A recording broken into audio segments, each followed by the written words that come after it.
So they had, a harder time feeding themselves. They had a harder time, taking care of the people. So certainly capitalism, including private property rights, that's obviously a much better system than any system that abolishes private property. If I may, I'm going to stop the question. Thanks. Yes, I have another hearing. Yes, I also need to go to. I need to go exec some petitions anyway. So thanks, Mr. Chairman and committee members. I'm just going to introduce my my literature. This one here is 21 signs that Agenda 21 is in your community. It's from AmericanAlertNews.com. That's that one. This here is a film that I produced for Windham Cable Television. I filmed it at the Manchester Library about 2 weeks ago. It's about an hour long, but it's a beautiful film about I.C.L.E.I.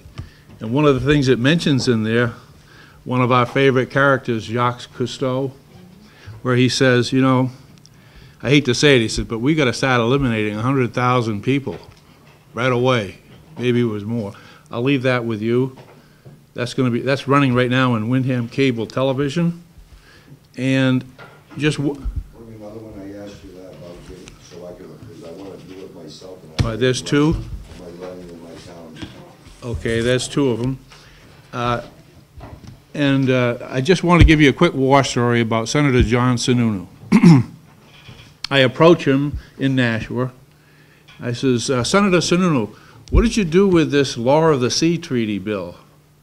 Oh, well, yeah, I voted for it to come out of committee, he says, but, maybe we can reform it. I says, really?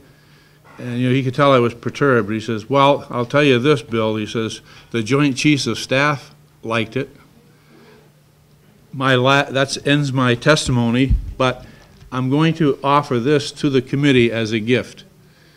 This is running on cable television in Windham. It has nothing to do with I.C.L.E.I. It's my magnus opus on Shakespeare, and it's an interview on the authorship question. So I have to leave that with you, and I know you'll enjoy it. Thank you very much for hearing my testimony. Thank you. Any questions for Bill? Yes, Thank you, Mr. Chairman, and thank you for taking my question. Would you believe I also did a show on Agenda 21 at Londonderry, and I have a copy. Oh, okay. Can I have one? It's the only one I have. Oh, okay. Yeah, I'll burn them. All right, thank you. My name is Pat Murphy. I'm the chairman for the New Boston Republican Party. I got involved in this a short time ago when I started reading about it, but to give you a little background, when I was a kid, I was a history teacher. My background is German history, Russian history, constitutional law, the essence of dictatorship. What you're looking at right here with Agenda 21 and I.C.L.E.I is probably the greatest assault this nation has ever experienced. It's massive. When you look at this, just the amount of work that went into crafting this and the various layers of this onion that overlay each other, it's unbelievable how something like this could have been put together. It would be the work of many, many, many decades, of lots of people, of billions of dollars, but in essence, it's a combination of what we had in the former Soviet Union. It's a combination of what we had under Mussolini with fascism, and it's a combination of what we have we could call techno-corporatism. This is their document right here. Here's the Earth Summit, Agenda 21. That's how you're going to live in the 21st century. And when you start to read this, you'll be shocked. It's got every aspect of your life in there, from what religion will be tolerated, what you're going to eat, how you're going to live, and the fact that private property is no longer acceptable, or as they say, sustainable. One of my issues in here, when I looked at this, I noticed that we looked at I.C.L.E.I as an organization, and the way it was set up was they had a series of councils, and then they had apex councils per region. And when you look at that, if you study the history of Russia, that's called the Soviet, where they have at the very top in the apex council, they have a preconceived consensus on what they want done, and then they have compliant individuals, apparatchiks, and the information comes from the top down to the councils. That's what this is. It's the imposition of a system that takes away your traditional right to vote in your town. You're no longer dealing with taking somebody out of office if you don't like what they have done. You've got somebody now that's appointed, and you can't get rid of them. And it's a pre-arranged consensus on what they want. And that Soviet essentially is an administrative unit that looks at all the material and the resources, and it looks at the personnel, and it figures on how they manage the human beings, how they're crafted, what they're allowed to think, and it looks on ways to eliminate people that don't go along with the system. Now, this is a frightening thing, I'll tell you. Look at the people involved. Maurice Strong is a criminal. He's in China now. He's an individual that is against private property but has a spread in Colorado, 63,000 acres. Not 6,300, 63,000. The other individual very much involved here is Mikhail Gorbachev, who 6 months before the fall of the Soviet Union in '89 was already involved in Green Cross. So his fingers are right involved in all of this. So it's a very, very big issue. When this came in, it came in as soft law, so it was never designed to be looked at because it wouldn't have passed muster in the Senate. There's no way it would have passed. And as you look at it, there are so many different things in here that are targets. For instance, religion. The traditional religions are not acceptable. Catholicism, Protestantism, Judaism are not sustainable. But you'll notice that Buddhism and Hinduism are. And so you question, you say, why would somebody do that? But if you notice those, the latter two, they teach submission to authority. And the first three will teach resistance to oppression. So what they're looking at is they're looking at crafting a whole psychology of the nation. This is, do I have any more time? But it's a top-down control. They look at the human being as less than an animal. In the former Soviet Union, when you looked at the ideology, dialectical materialism, you were seen only as a piece of material the same as a rock or a stone, in motion, and if they could control the environment, they could make that person behave the way that they wanted.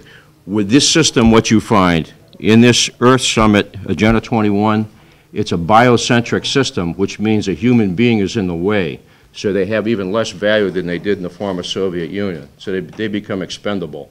So this is really a frightening mix of things. I was looking at what was going on in Britain recently, and I noticed a correlation between this, and this is worldwide.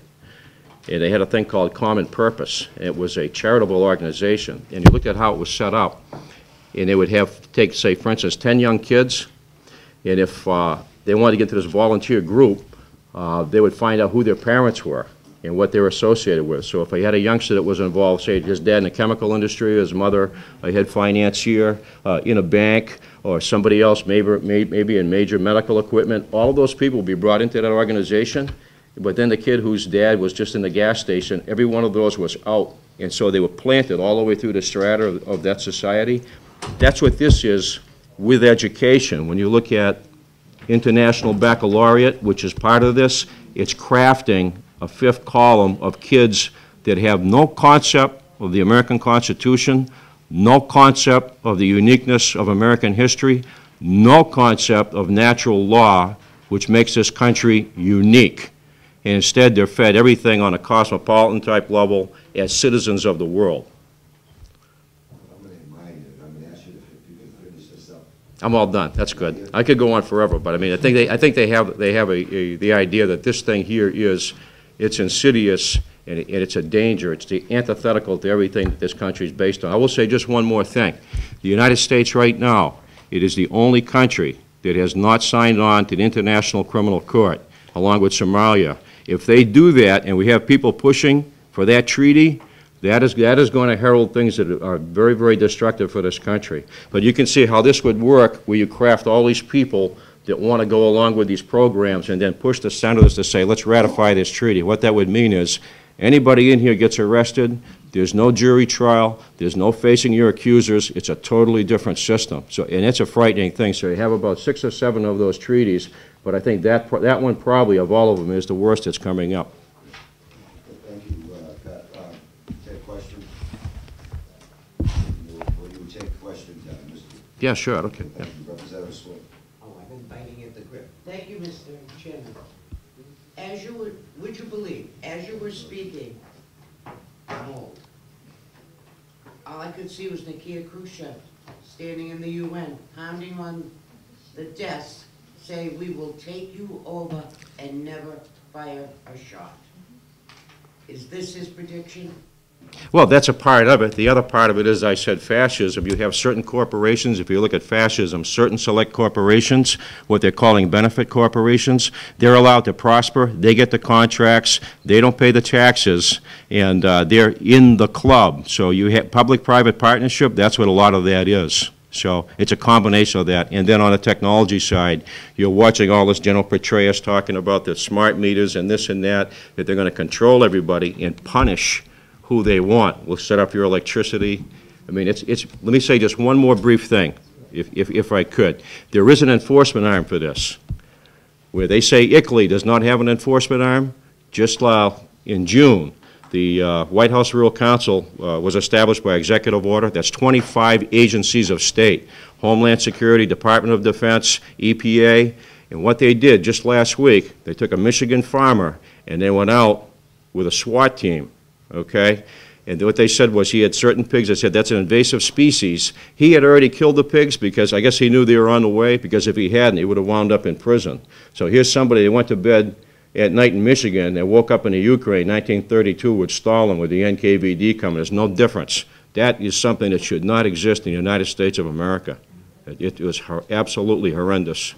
25 agencies of state like that, and they're there to help the farmer, as they say. So it's a multi-jurisdictional task force coming in and isolating these guys. Do you have any other questions? Yes. Representative Mr. Murphy, I just wanted to so you're right. So the Rio treaty that was the 1992 treaty, the Earth Summit Treaty, was never formally ratified by the U.S. No, it was not ratified by the Senate. It came in, it wouldn't have been ratified because of what it was, so it came in, and George Bush Sr. had all of his departments start to implement what was in it. So it's what you'd call soft law. They know it won't pass scrutiny, so it comes in, and they'll say, you're going to start to do this, and then somebody like the EPA, who was much smaller then, they start to add the layers of legislation, and all of a sudden they're a mammoth entity, and they just keep growing. So that's exactly right. Follow-up question, Chairman. I have, our committee researcher handed out Agenda 21 years, and I noticed it has a number of principles. Could you point to a specific principle that definitely endangers property rights? Because I'm having a hard time understanding how these principles, which are not nice, I mean, would endanger people's private property rights. I don't. Is there a specific principle? I know some of the new EPA rules, where you get into towns that have I.C.L.E.I, I forget the exact term, amortization of something or other. If you have older people, let's say that they're on a fixed income, suddenly they don't meet the energy code, all of the EPA shows up, and they'll do this in the rural areas because they're out there now. You need $30,000 or $40,000 worth of repairs in terms of insulation, glass, this, that, and the other thing. If they can't meet that standard, they lose their property, and there's no compensation. Now, there's nothing could be a worse attack than that. That's horrendous. One other question: is there a national energy code? Did Congress pass such a law, a federal law, saying that we could go into our houses and demand that we make them energy efficient? I didn't hear about a national energy code. I don't know about the energy code. There are other things out there right now in executive order that we are very concerned with. NDAA. I mean, by the president. You mean recently? I don't know. On the energy side, I'm not sure. Okay, thank you. I think I'll check that. Thank you, Mr. Representative. Just a quick question. Did you testify for ED&A? Where? ED&A, you did testify for another committee? The only place I've ever talked before is in this room on 2 other occasions, just briefly like this. That's it. On this issue. I don't speak professionally on this. It's just I'm just the average citizen stepping up to the plate, and I have a background in history, and I could see what was happening in the country. And it's much bigger than this. You could go on, as you say, for hours on this. You really have got to get this thing out there and show how well crafted it is and how insidious it is, because it is insidious. No other questions? Thank you very much. Yep. For the record, it's Ed Comeau. I'm from Brookfield, New Hampshire. It's about 4 miles east of Wolfboro, who is part of I.C.L.E.I. Everything I talked about, everything that actually was talked about today, I put on a disk for you so you can make PDF copies of it. I have that in there. But one thing I didn't hear mentioned clearly is that Agenda 21, very simply to understand it, is the modeling has to control air, land, water, and energy. those are the items that humans have contact with. So in order to control them, they've manipulated all our regulations, the EPA is involved with it, et cetera. But finally, I realized just recently that in June of this year, it's going to be the 20th anniversary of the adoption of Agenda 21. It's called Rio Plus 20. They're going to be talking about something that was not mentioned today. It's called the International Council on Environmental Law. Now, this is a treaty that they're going to talk about it this year in June in Rio. Now, it's international law. So Agenda 21 is going to come across the Senate's desk at some point. Now, I just want to read one paragraph of this, and this is from the International Council on Environmental Law. 1992 was a historic watershed with the convening of the world's largest ever international conference, the UN Conference on Environment and Development, attended by representatives of 178 states. They call it states, but they actually mean countries, including many heads of states and of government. UNCED's action plan, Agenda 21, identifies concrete steps to integrate environment and development. UNCED further endorsed roles of environmental law in guiding all nations towards this integration. That's an important word. I also found something very recently, which is the U.S. Department of State, or U.S. State Department, put out a memo, Objectives of the UN Conference on Sustainable Development. Now, this is the federal government now, your State Department. Good governance at all levels is critical to our ability to make good on our Agenda 21 commitments. I was never asked this as a citizen to be involved in this. While national governments will make the political commitments, we rely upon regional and local governments to implement new policies in the context of local situations. ICLEI. To enforce environmental regulations, EPA. To innovate and adapt solutions that will succeed in unique environmental, social, and political realities. I'm not really sure what that means. Some of the most creative solutions to our sustainable development challenges are emerging in the U.S. from our state, regional, and local governments. We encourage communities to do integrated planning. This is going on at your regional planning commissions. And to develop sustainability plans and a local Agenda 21. A local Agenda 21 is being promoted by ICLEI, or the International Council on Local Environmental Initiatives. I like to say that because it is international. Now, a lot of people don't understand how Agenda 21 can get through our system because it doesn't go through the Senate. But the federal government actually sends out a report every 10 years to the United Nations Council on Environmental Quality. It's a profile they give out, and ICLEI shows up in here. The National League of Cities shows up in this report, the National Association of Counties, the National League of Cities. Two organizations that promote the international cooperation to facilitate advancement of local authorities implementing local Agenda 21, cooperating with local authorities, and enhancing the goal of exchanging information and experience among local authorities are the International Union of Local Authorities and the International Council on Local Environmental Initiatives. So I hear opponents to this saying that this is only a policy recommendation, that they're just advising, they're giving toolkits to communities that join, and they're just helping them. But there's work being done in the UN now to make this law, international law. And we know this has not gone through the Senate, and I'm flabbergasted that's even gotten to this point. So that really ends my testimony. I do agree with everybody that agreed with the bill. Does anybody have any questions? Or? Any questions? No, seeing no questions, thank you very much. Thank you. Do you have any written testimony? Okay, now we'll go to Representative Cunningham, because I've got to go up and vote here, that's why. Thank you, Mr. Chairman. And the section 2, which starts out in the section of towns and cities, is the portion of the non-germane amendment that we had a hearing for, and that leaves every portion where we actually take action eliminated that entire section that was titled findings. That was done primarily because of the confusion that it could engender, particularly with the other 300 and some representatives on the floor who will probably take 15 seconds to read this bill. And if they start with this first section, they may even become confused that they're voting for the very types of issues that we're actually passing a bill to halt. Yeah, if I may, Mr. Chairman, this is a question of protocol. Earlier this morning on 351, we passed 2 amendments and combined them at the end. Yes. This one, we have 2 separate issues. I've never done that before. Is that? We have no choice. No, it's not a question of choice. Right. Are we allowed to do that? Yes, that's the reason why I did it. I was told that I had to have 1 amendment coming out.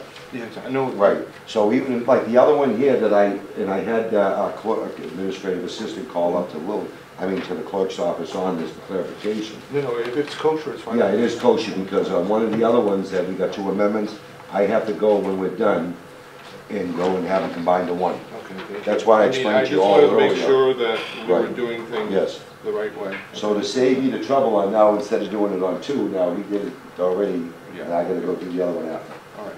Okay. Representative Wilkins. Just one thing. Personally, I think this whole thing that came up today, I know that some people knew about the ICLEI thing, and it went through other committees, and then it came to this committee, and then it went to another committee, and all this stuff.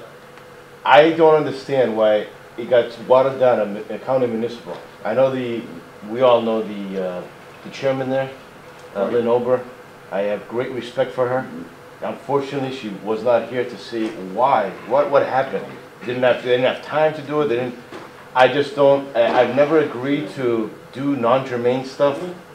Personally, even last term when Democrats were in power, respectfully, I kind of understand what this is all about. I kind of agree with it, but respectfully, I will not vote for this. Okay. But having said that, everybody else can vote whichever they want. I will not fight this.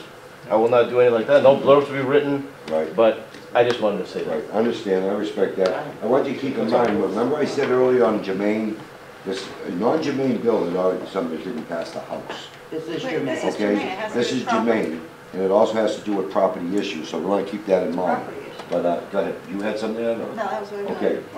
Yes. This, it's weird, it just sounds weird, this is germane and attaching Right. it on.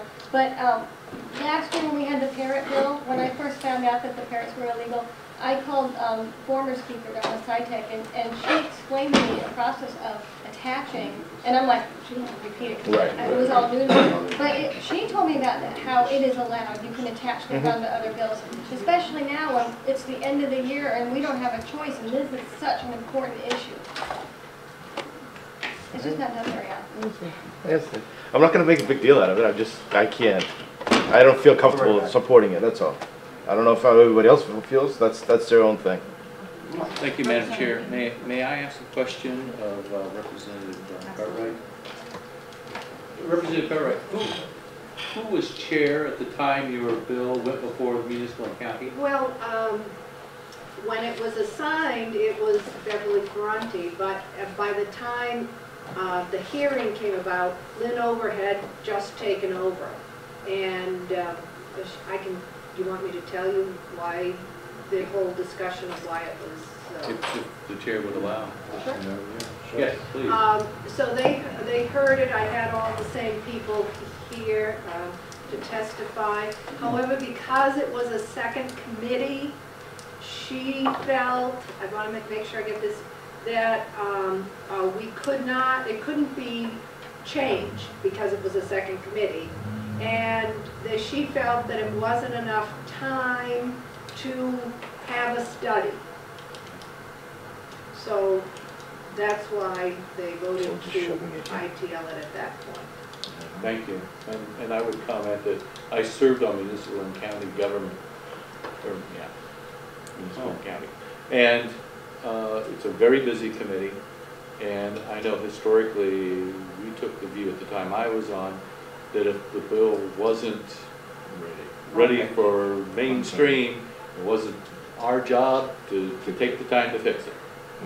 So there was a lot of the attitude of, rather than make a good attempt appropriate, sometimes they get lost along the way. Yeah, Madam Chairman, if I may, I mean, I respect, Representative Oprah a great deal, and, and she's got a little, great deal of experience and knows what she's doing, so I don't fault her for taking that approach. And I understand, there's a lot of legislation that comes through municipal. When I was chair, we had 138 bills, but we did work, the last 3 weeks, 5 days a week from 9 to midnight, so we got it done. So when they said that they're really busy, I kind of back off on that one, but I understand where you're coming from. Thank you. Any further discussion on the amendment? Other than, thank you. Other than, I don't like it being referred to as a non-germane because it's doing the same thing that the bill for Franconia North State Park is doing on Cannon Mountain. It's doing the same thing. We're protecting the land. We're protecting the land from being taken over by leasing, and we're protecting the land by being taken over by a foreign country or a foreign thought. So I think they're germane together. My opinion. Madam Chairman, it's unfortunate that the word germane was used, mistakenly this morning.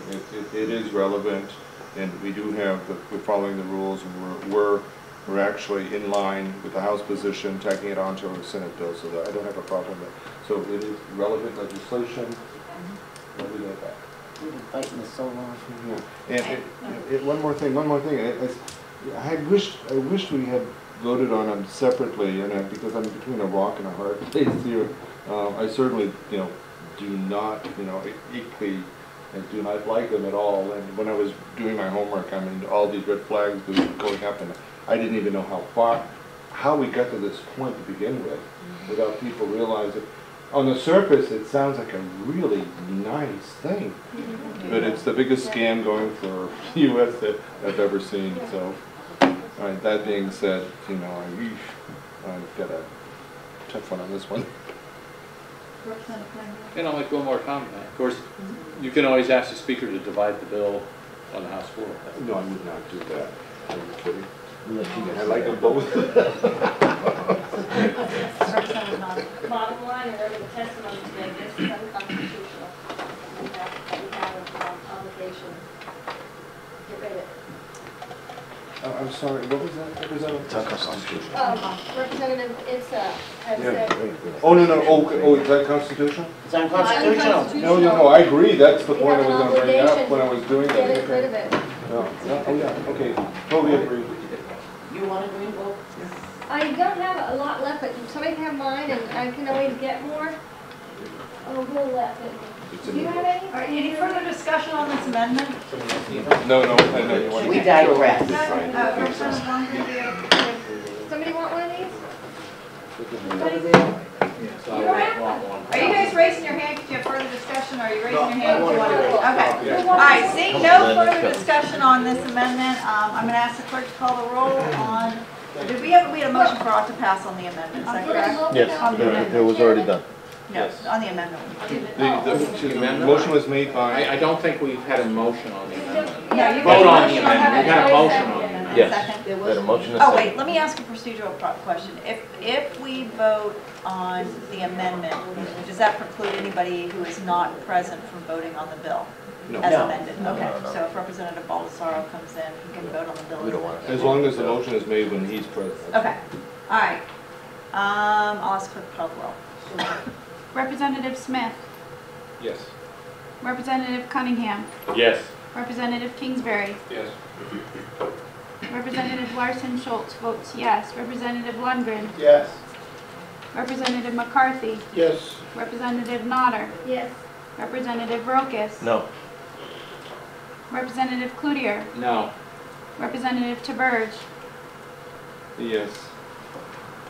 Representative Swinford, Yes. Representative Hogan, Yes. Representative Kaloji, Yes. Representative Prue, Yes. Chairman Blankenbecker. Yes. What was the vote? 13-2. Would you say that again, please? 13-2. 13-2. All right,